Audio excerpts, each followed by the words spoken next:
Okay children, hope you had a lovely Easter break. We're back to maths learning now, and as always I'll be giving you a weekly arithmetic video. We've got quite a long one today because we're going to revise how to convert an improper fraction into a mixed number. Some of you might do that really quickly and then we'll go on to adding and subtracting fractions. Some of you might want the whole lesson on this, so as always just pause it when you want to, spend as much time as you want to on each section, and it doesn't matter if you take a bit longer and go on to another day. So what's an improper fraction? Improper fraction is where the numerator, which is the top number, is larger than the denominator. So for example, if I put 8 over 7, 8 sevenths, that is the numerator. Now, and that's the denominator, and that one's bigger. Now, some of you might have your own methods of doing this, and so I can do it really quickly, but I want you to really understand how we convert it and why. What does 8 sevenths mean? I want you to think of your favourite chocolate bar, and imagine that it's cut into different sections. So 8 sevenths, how many sections would that be cut into? 7. That's how many pieces the chocolate bar will have. So, sorry, it's a bit wonky. Let's cut it into 7. And they should be equal, or as equal as I can draw it. Now, the thing is, if I coloured in 3, that's 3 sevenths. But how can I colour in 8 sevenths? Well, this is what you do. You can draw another one and do the same thing.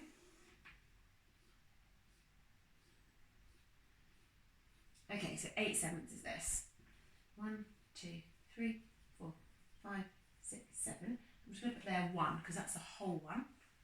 And then I've eaten, I felt a bit greedy today, and I've eaten that whole chocolate bar, which is 7 out of 7, or 1 whole, and then I've eaten 1 more.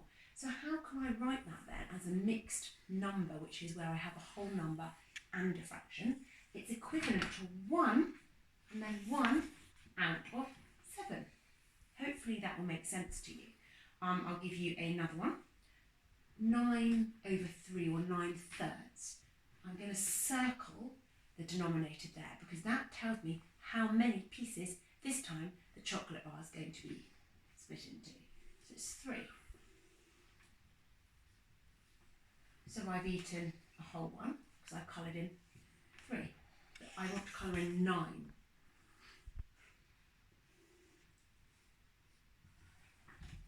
6, so that's a whole one. 9. So this time it equals 3. So 9 over 3 equals 3 whole ones. It's as simple as that, children. Let me just give you one more example. And then I'll give you some for you to do. 12 fifths. Now some of you might say I can do it without drawing, and I'll teach you how to do that as well, but this is just so you've got a visual understanding of it. Again, the chocolate bars into 5. I'm just going to do a few of them. Just doing this quickly, you'll be neater than me, I'm sure. And I know my 5 times tables. 5, 10, so already I know that it's going to be 2 and something, and then I've got 2 left over because that's 10 pieces, 12 pieces, so it's 2 wholes. I just write it as 2, and then 2 fifths. So draw that down if you need to. I'm just going to give you a few to practice with. If you're finding that a bit hard, then you can just give yourself some more to practice. Oh, just to say, another way of doing it without doing the visual, you could say, it's basically the same as saying, how many 5s go into 12? 2, and 2 left over. That's what it's saying, so you don't have to draw the chocolate bars out each time, but it's a good understanding of why you do it. So, I'm just going to give you some to do. Let's just do 3 for now. Can you please work out what's 4 thirds as a mixed number? What is 7 quarters as a mixed number? And 21 over 2 as a mixed number. can you pause that now, children, and then do that and then carry on playing the video. So children, these are the answers. 4 over 3 is equivalent to 1 1/3. 7 over 4 is the same as, that's what equals means, the same as 1 3/4, and 21 over 2 is the same as 10 1/2. Next week we'll be going on to the other way round. The rest of this video is going to be about practicing adding and subtracting fractions. If you feel that this was tricky, then give yourself more of these to work out. Keep doing the visual representations. If you found that quite easy, you remember how to do it, then let's just move on now. Okay? Okay, now we're going to be moving on to adding and subtracting fractions. For some of these, you might use the converting improper fractions to mixed numbers if you want to, because at the end, if you've got the answer as an improper fraction, you can, if you want to, change it to a mixed number, but you don't have to. It's good practice to do that because that's one of the Year 5 learning objectives, to try to do that. So adding fractions, what we're going to think of is you don't add the denominator when you're doing it, you're just adding the numerator. So a very simple one like this, having 1/4 plus 2/4. The reason you don't add them is because you're still dealing with quarters. It stays the same. 1 and 2 is 3, so that's 3/4. Hopefully you remember that that's a simple one. Now the really important thing when you're moving on to these ones where they've got different denominators is that you must change the denominator so that they're both the same. Lots of people know that but don't know why. I want you to imagine you're dealing with different fruit, for example, like you're trying to work with apples. If a 6 is an apple and the 12 is an orange, you need to choose, am I going to deal with just apples? I need to work out how many apples I've got and how many oranges. I can't have a mix. You just can't have a mix. So how would you do? Have a think to yourself first. You can pause it if you want to. How would you work out 1/6 plus 2/12? So how you might do it is you say to yourself, okay, I'm going to choose that I want both of them to be 12. So then I'm going to rewrite the calculation like this. I find it easier to do that if I rewrite it. So something plus 2/12, and then over there. So I've got to think to myself, how does the 6 get to the 12? We're not adding and subtracting when we're talking about fraction. We're either going to divide or you're going to multiply. I'm going to times that by 2. Whatever you do to the bottom, whatever you do to the denominator, you do to the top. So if I've done that times 2, so I've done 6 times 2, which is 12. Therefore, I've got to do 1 times 2, which is 2. So I've got 2/12 plus 2/12, which is the same as 4/12. Now we have done some simplifying fractions, and we're not going to treat that as the main topic this lesson. So if you can't do it, don't worry too much. But if I do want to simplify it, which means get that into the smallest fraction possible, I can say to myself 4/12 is equivalent to 1/3 because 4 goes into 12 3 times. Don't worry if you don't understand that part, as long as you get it to 4/12, and if you can simplify it, put it in its smallest form, that's fine. I'm just going to give you one example of subtraction before you go on to your main task. It's exactly the same thing, we're just taking away. So what am I going to do here? 7/8 take away 1/4. I'm going to do, it's the same as 7/8 take away, and I'm going to treat that in 8s there. So how did the 4 get to the 8?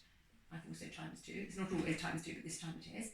If I've multiplied that by 2, then I have to, whatever I do to the bottom, I have to do to the top.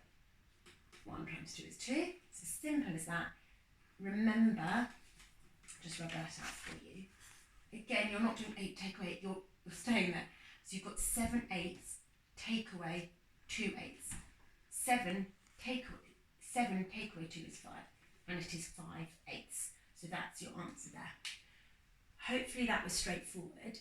In a moment, you're going to see here quite a few different number calculations for you to do. Some of them, as I say, will involve mixed numbers and improper fractions. Others will just be these usual ones here, so just have a go at that. Okay. Okay, so children, these are your calculations to complete. There are 10 questions. Look really, really carefully to see if I've put an add or subtract. So what I would do here is make sure you can see numbers 1 all the way to 10, and when you've got a really good view of it, just pause it, and because then I'm going to be showing you the answers. If you don't pause it in a moment, then you're going to look at the answers. So it'd be a really good idea to pause it now. Children, I'm just going to go through numbers 1 to 5 because I don't have room on my children's whiteboard for any more. I've got the answers circled here. So number 1, you should get 7/10, and I've put over here how I would have done it. That's times 2, and that's times 2. So number 1 is 7/10. Number 2, to show you my workings, which you're welcome to look at. Number 2 is 1/8, 1/8. Number 3, 9/12, take away 2/3. I've times those both by 4, so that's 1/12. Number 4, you can see what I've done here. I've got 22 over 24, but if you would like to simplify it, I've put or 11 over 12. Both of those answers are correct. Just want to talk to you about number 5. We've talked about timesing them, but of course you could divide if you want to get it smaller. Usually multiplying it's an easier way, but in this case, for example, I've got 8/16, sorry, take away a half. So, I mean, I know that 8/16 is equivalent to a half, but one way I can do that is I know that I've divided that by 8 to get to 2, to get them both the same denominator. So whatever I do to the bottom, do to the top. So it's this equivalent, which is 16 divided by 8 is 2, 8 divided by 8 is 1. It's doing half, take away a half, which is nothing. If you've got a half and you've taken it away, it's nothing. If you wanted to do a different way where you're multiplying that to make it 16, it's the same as doing 8/16, take away 8/16, which is nothing. If you've got 8/16 of something and you take it all away, you come up with nothing. I'm just going to go through 6 to 10 now. Okay, children, these are numbers 6 all the way to 10. I've shown you different ways for doing it. So for number 6, what I chose to do, which might be different from you, I've chosen to divide each one by 2. So I've made it 2/7, take away 1/7, which has an answer of 1/7. But you might have chosen to multiply that by 2, which is 5, which would be 4/14, take away 2/14, which would be 2/14, which is equivalent. It's the same as 1/7. So either of those answers is correct. Number 7, I've multiplied those both by 3, so that's 11/12. Number 8, it's 17/12, but if you were able to remember the thing that I told you before about how to change improper fractions to mixed numbers, 17/12 or 1 5/12, either of those is correct. Number 9, again, we've got an improper fraction here. I put 10/14 and 5/14 because I've multiplied those by 2. 15/14, which is equivalent to 1 and 1/14. The bottom one, the last one was tricky. I thought I'd give you a challenge one, which is more of a year 6 one. Well done if you have attempted it, and don't worry if you've got that wrong.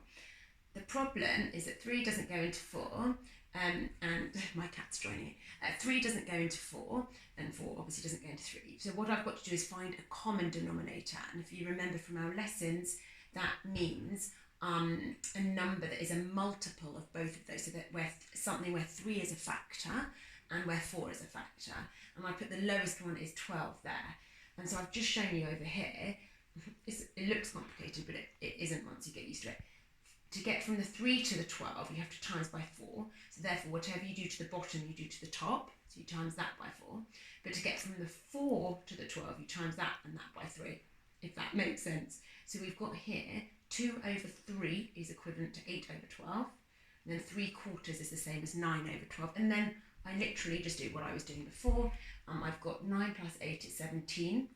So it's 17/12. And if you have managed to do that, you then change it to 1 and 5/12. Well done, children. We will be doing some more fractions next time. It will be about multiplying fractions. Well done. Have a good week.